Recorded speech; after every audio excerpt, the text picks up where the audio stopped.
Welcome to today's Global Connections program. I'm Bill Miller. There are approximately 15,000 nuclear weapons around the world held by 9 countries. Are we any safer today than we were several years ago? Would we be safer without these weapons? We'll find out today. My guest is an expert on this topic. Jonathan Granoff is the current president of the Global Security Institute.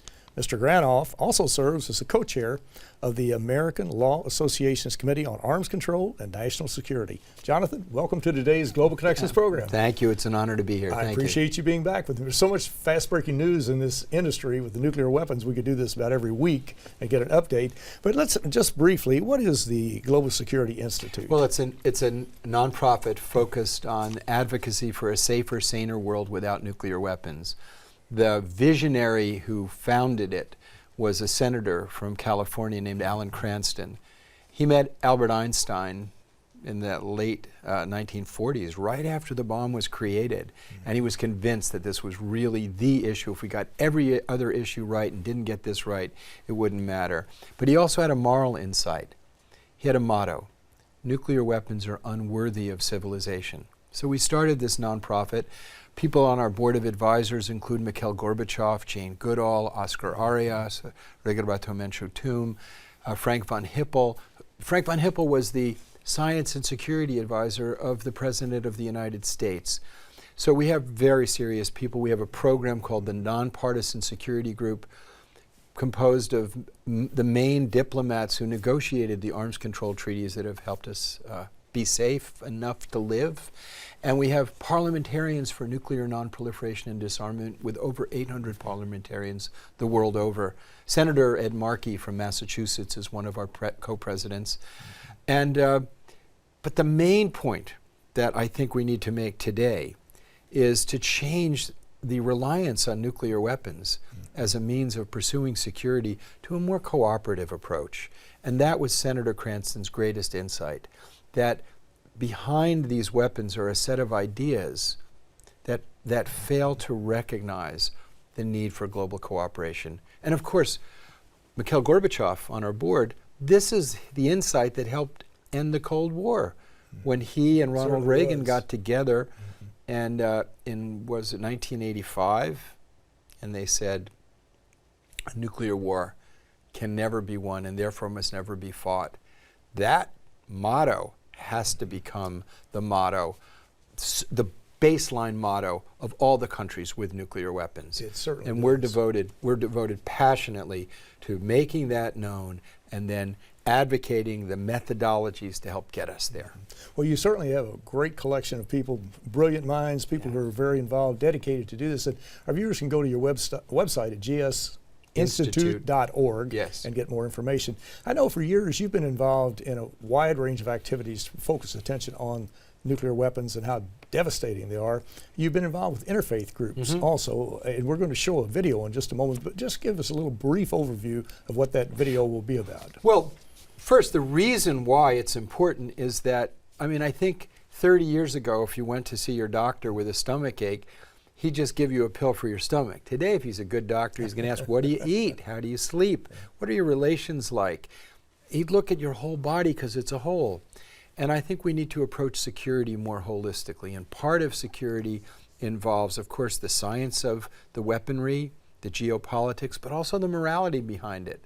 So you're going to see a video produced by one of the 3 major interfaith dialogues on the planet. There's the Religions for Peace. There's the Parliament of the World's Religions, where I serve as an ambassador for peace, security, and nuclear disarmament. And there's the United Religions Initiative. And this video is produced by that group, which is extraordinary. And you'll see people in it with real politic experience. The former Secretary of Defense of the United States, the former Secretary of State of the United States, and some diplomats who actually negotiated these treaties, taking the aspect that's usually neglected, the moral dimension of the weapons, the spiritual dimension. What's the spirit of humanity when we're pursuing security, risking the future?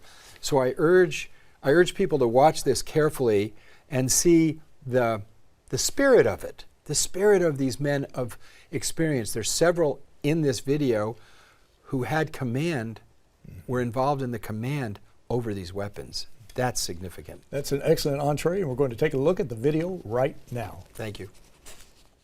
Each month, I have the great privilege of hosting a small group of diplomats, scientists, lawyers, religious leaders, and all of them are deeply involved in international nuclear weapons negotiations. I'd like you to meet these people, and then I'd like you to hear the prayer that we say whenever we get together. I am Bill Perry. I'm a professor emeritus in the engineering school at Stanford University. I was the 19th Secretary of Defense of the United States, and before that, the Director of Defense Research and Engineering. My experiences through the years with nuclear weapons have made an indelible impression on me and convinced me that these immensely powerful weapons threaten no less than our own civilization. This has led me to make the primary task of my life working to ensure that they will never, ever be used again. My name is Sidney Drell. I am a scientist, a physicist. Beyond my academic teaching and research career, I have spent many years as an advisor to the United States government on technical national security issues and nuclear weapons in particular. I recognize their almost unimaginable destructive potential and their capacity for destroying the human race. This is a capacity far beyond what we were created to acquire, and therefore I believe and work to get rid of these weapons as soon as practical before they destroy humanity. My name is George Shultz, former Secretary of State under President Ronald Reagan, and this is my own prayer. Dear God, please bring common sense and divine guidance to our work on the problems that nuclear weapons pose to our world. Man has invented a means to destroy us all. We must eliminate these weapons in order to preserve a sane and peaceful world. We pray for your help as we work toward this goal. I am Ambassador James Goodby, and the bombings at Hiroshima and Nagasaki have shaped my soul and my professional life, from my participation in the Nuclear Test Ban Treaty to my present efforts at seeking to dismantle, jointly with the Russians, the nuclear weapons legacy of the Cold War. President Kennedy said, "Here on Earth, God's work must truly be our own." I think that God's work is to rid the world of the present nuclear threat. I am Monica Willard. The issue of eliminating nuclear weapons has shaped my life as a peace activist and as the representative of the United Religions Initiative to the United Nations. Knowing that nuclear weapons can be used by choice or accident, and that they have the capacity to destroy our planet and everything we love, calls me to action. A world without nuclear weapons is protection. For the love of our children, grandchildren, and future generations, for the beauty of the natural world, for a safer future, I offer this prayer. I'm Jonathan Granoff. As a young man interning for a congressman, I met then Senator Robert Kennedy. He told us how close we came to destroying civilization during the Cuban Missile Crisis. He told us that eliminating nuclear weapons before they eliminate us is the practical and moral litmus test of our time. For many decades since, I've worked as an activist, an international lawyer, and a human being to rid the world of this threat. We need each other to do this, and we need God's grace. I am Ambassador Thomas Graham, first with the Soviet Union, and later with countries all over the world. I have participated in arms limitation policy development and negotiations on behalf of the United States of America. Always, the overarching objective has been to control and eventually eliminate all nuclear weapons. And although much has been achieved in the past 70 years, the sword of mass destruction still hangs precariously over our heads. As long as there is breath in my lungs and urgency in my heart, I intend to do all in my power to banish these ungodly weapons from the face of the earth. The beginning and the end are in your hands, O Creator of the universe. And in our hands you have placed the fate of this planet. We who are tested by having both creative and destructive power in our free will turn to you in sober fear and in intoxicating hope. We ask for your guidance, and we wish to share in your imagination as we deliberate about nuclear force. Help us to lift the fog of atomic darkness that hovers so pervasively over our earth, your earth, so that soon all eyes may see life magnified by your pure light. Bless all of us who wait today for your presence and who dedicate ourselves to achieve your intended peace and rightful equilibrium on earth. In the name of all that is holy and all that is hoped. Amen. Amen. Today, the doomsday clock stands at 3 minutes till midnight, the highest level ever recorded. Instead of global alarm and efforts at reduction, the opposite is happening. Nuclear nations are quietly gearing up to modernize and create new and more powerful nuclear weapons. Rogue nations are neglecting their citizens in favor of advancing their nuclear status. Rogue terrorist groups are frantically trying to obtain nuclear materials and weapons. Nuclear weapons are built to be used sooner or later. But rather than stepping back from the brink, the world is dashing to plunge over the cliff. In this moment of nuclear madness, what can we do? The nuclear experts whom I know pray. They live into the direction that their prayers take them. They become advocates, and they join with others to build a global voice of nuclear abolition. We invite you to do the same. Our little group is called Voices for a World Free of Nuclear Weapons, and we are part of the United Religions Initiative. If we can help you find your voice, feel free to reach out to us at uri.org. In case you think that your moral, spiritual voice is in the minority, please know every major religious group in the world has called for the abolition of nuclear weapons. Follow the prayer that is in your soul. Raise your voice. Save the world.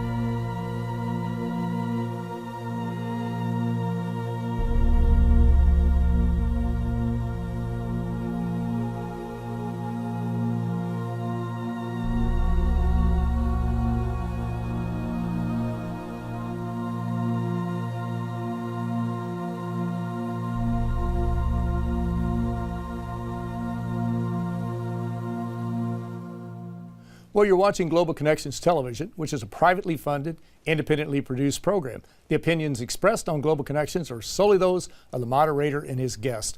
We'd invite our viewers to go to our website at www.globalconnectionstelevision.com to view previous programs. Also, if you're involved with a PBS or community access television station, or perhaps an educational institution that has an intra-campus television hookup, or you just have a computer, you have a website, you like our shows, you want to share them, please feel free to do so. Global Connections Television is provided at no cost as a public service to help us better understand international issues and how they impact our lives. Today we're taking a look at the whole issue of nuclear weapons and how devastating they can be and why we need to start looking at reducing or eliminating the stockpile. My guest is an expert in this area. Jonathan Granoff is the current president of the Global Security Institute. Jonathan, that was an excellent video. It was very inspirational, it was hard-hitting, and it was factual.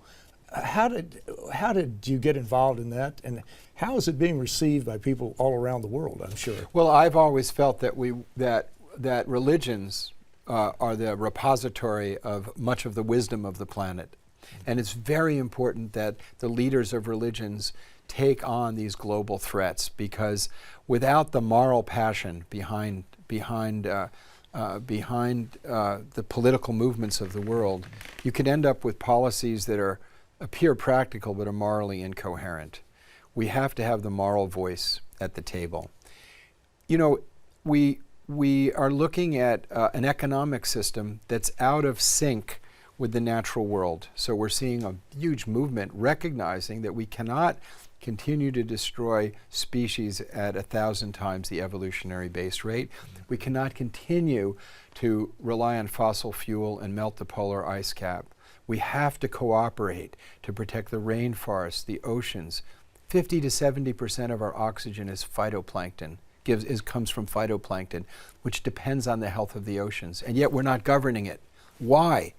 Because the major countries of the world are squared off, threatening each other with nuclear annihilation. And the religions of the world have largely been silent on these issues. They haven't exercised their moral persuasion. To his credit, Pope Francis has, in Laudato Si', his encyclical, talked about our responsibility to the environment. He's also talked about the responsibility of nuclear disarmament, and many of the world's religious leaders have spoken out. But at the local level, it's incumbent on people who speak to the heart, who speak to the soul, to say, is this the will of the Creator? Is this the will of your human conscience, your conscience, to threaten the very future? Is this something that you, in a democracy, want your representatives to continue to do? I think that it's time that the people of the world spoke from the position of conscience, spoke from the position of their religious persuasions, and said to their politicians, we expect you to grow up, talk to each other, you can do better. Look what Ronald Reagan and Mikhail Gorbachev did. At that time, when they spoke in the 1980s, we had over 65,000 nuclear warheads ready to blow up the planet. Once they put in motion these treaties, the START Treaty, the INF Treaty, we've now gone down to less than 15,000. That's not an insignificant accomplishment, but it's not nearly enough, because less than 1% of that arsenal could end humanity. We have to keep going in that direction. The voices of conscience have to speak up, and the voices of science have to speak up, and we can no longer continue to have this wall that prevents the level of cooperation needed to deal with these very important global threats. Exactly. And there are thousands of groups around the world. Yours, the United Nations, has been a focal point to bring together the countries to deal with this particular problem. Can we reduce this nuclear stockpile down to, I'm not going to say a manageable level, just reduce it to zero? Is there confidence building there that will allow us to do that? Well, we have to build that confidence, Right. but there are many steps that go in that direction that that 191 nations in the Nuclear Non-Proliferation Treaty have agreed to, that walk down the ladder that would make us safer, that we have a political and moral obligation to fulfill. Part of the obligations of the countries with nuclear weapons in that treaty, which are the United States, Russia, China, the United Kingdom, and France, have agreed to do. This is not just a policy suggestion of you and I, but this is the agreement, the formal agreement that diplomats representing these countries have signed on to, include ending nuclear testing forever, a treaty cutting off the production of nuclear-capable fissile materials,